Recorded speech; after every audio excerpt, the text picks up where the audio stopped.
जय श्री कृष्णा। श्रीमद् भगवद गीता का 16वां अध्याय। श्री कृष्ण बोले, हे भारत, अब है शूद्र सतोगुणी होना, ज्ञान, योग, निष्ठा, दान, इंद्रिय दमन, यज्ञ करना, तप, सरलता, अहिंसा, सत्य, क्रोध, त्याग, शांति, चुगली ना करना, सब प्राणियों पर दया, तृष्णा से बचना, कोमल स्वभाव, लज्जा, चपलता का त्याग, तेज, क्षमा, धृति, पवित्रता, द्वेष रहित, अभिमान न करना, दैवी संपत्ति के सन्मुख जन्म धरने वालों को यह सब गुण मिलते हैं। हे पार्थ, दंभ, दर्प, अभिमान, क्रोध, कटु भाषण और अज्ञान, ये सब आसुरी संपत्ति के सन्मुख जन्म लेने वालों को प्राप्त होते हैं। हे पांडव, दैवी संपत्ति मोक्ष और आसुरी संपत्ति बंधन का कारण होती है। तुम शोक ना करो, क्योंकि तुम उत्तम देवी संपत्ति के भोग को जन्मे हो। हे पार्थ, इस लोक में देव और असुर, ये दो प्रकार के प्राणी उत्पन्न किए गए हैं। देवी का विस्तार पूर्वक वर्णन कर चुके, अब आसुरी को सुनो। धर्म में प्रवृत्ति और अधर्म से निवृत्ति असुर लोग नहीं जानते। उनमें ना सोच, ना आचार, ना ही सत्य है। वे संसार को असत्य, निराधार और अनीश्वर कहते हैं। उनके मन में जगत की उत्पत्ति का कारण काम से प्रेरित स्त्री पुरुषों के संभोग के अतिरिक्त कुछ नहीं है। मलिन आत्मा, अल्प बुद्धि, दारुण कर्म करने वाले इस संसार को नष्ट करने के हेतु पैदा होते हैं और दूषित काम के आश्रित होकर वे दंभी, मानी, मद से युक्त पुरुष नीच कर्मों में प्रवृत्त होते हैं। वे मृत्यु पर्यंत चिंता से ग्रस्त हैं और काम उपयोग ही सब कुछ है, इसी को सर्वस्व मानते हैं और अनेक आशा रूप पाशों से बंधे काम क्रोध से तत्पर, काम उपयोग के लिए अन्याय से अर्थ संचय की इच्छा करते हैं। मैंने आज यह पाया है कि इस मनोरथ को पाऊंगा, यह है धन भी मेरा हो जाएगा। यह शत्रु तो मैंने मारा, दूसरों को भी मारूंगा। मैं ईश्वर, भोगी, सिद्ध, बलवान और सुखी हूँ। मैं धनी कुलीन हूँ। मेरे समान दूसरा कौन है? मैं यज्ञ करूँगा, दान भी करूँगा। इस प्रकार अज्ञान से मोहित हुए हैं, अनेक कल्पनाओं से मोह रूपी बंधन से फंसे हुए विषय भोग में आसक्त लोग नरक में गिरते हैं। अपनी बड़ाई आप करते हैं और धन धान्य के मद में चूर रहते हैं। शास्त्रोक्त विधि छोड़कर केवल नाम के लिए यज्ञ करते हैं। यह अहंकार, बल, घमंड, काम और क्रोध से युक्त है। अपनी और औरों की देह में स्थित मुझसे द्वेष रखते और मेरी निंदा करते हैं।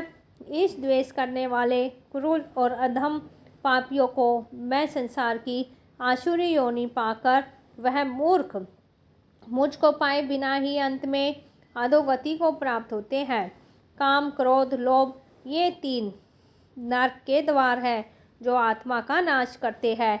इसी कारण तीनों को त्यागना चाहिए। हे कौन्ते, इन तीन नरक द्वारा से छूटा हुआ मनुष्य अपने कल्याण को सुकृत करता है, तब उत्तम गति को पाता है। जो शास्त्र उक्त विधानों को छोड़कर स्वेच्छा अनुसार कर्म करता है, वह सिद्धि को नहीं पाता, सुख को नहीं पाता, परम गति को नहीं पाता। अतएव कार्य और अकार्य, इनको जानने के लिए शास्त्र प्रमाण है।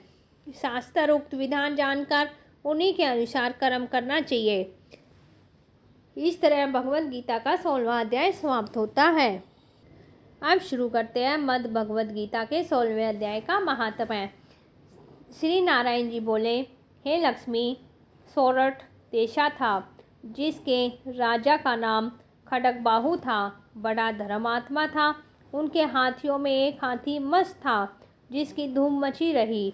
महावतों को पास न आने देवे और जो महावत उस पे चढ़े उसी को मार डाले। हाथी के पाँव में जंजीर बंधी रहे। उसके खेद में राजा ने और देश के महावत बुलाकर कहा, कोई ऐसा होए जो इस हाथी को पकड़े तो मैं उसको बहुत सारा धन दूंगा। हे लक्ष्मी, उस हाथी को किसी ने नहीं पकड़ा। एक दिन हाथी नगर में चला गया। सामने एक साधु चला आया। हाथी लोगों ने उस साधु से कहा, हे संत जी, यह हाथी आपको मार डालेगा। संत ने कहा, तुम देखो श्री नारायण जी कैसी शक्ति है, हाथी की क्या शक्ति है, जो मुझको मारे मेरे नज़दीक नहीं आ सकता। साधु ने नेत्र पसार के देखा।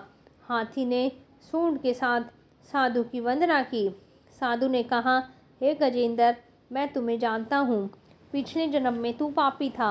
मैं मेरा उद्धार करूँगा, चिंता मत कर। हाथी बारंबार चरण छूता, माथा नवाता था। लोगों ने देखकर राजा को खबर दी। राजा भी वहाँ आए। देखा तो हाथी साधु के सामने खड़ा था। तब साधु ने कहा, हे गजेंद्र, तू आगे आ। हाथी ने आगे होके चरण वंदना की और उस संत गीता पाठी ने कमंडल से जल निकाल के मुख से कहा, गीता के 16वें अध्याय का फल इस हाथी को दिया। इतना कहकर जल छिड़कने से हाथी देह को छोड़ देवदेही पाई और विमान पर चढ़ के बैकुंठ हो गए। राजा ने संत को दंडवत प्रणाम किया और कहा, संत जी, आपने कौन सा मंत्र कहा जिससे यह अधम दुखदायक को सद्गति प्राप्त हुई? संत ने कहा, मैंने गीता के 16वें अध्याय का फल दिया है। नित्य मैं पाठ करता हूँ। धन्यवाद।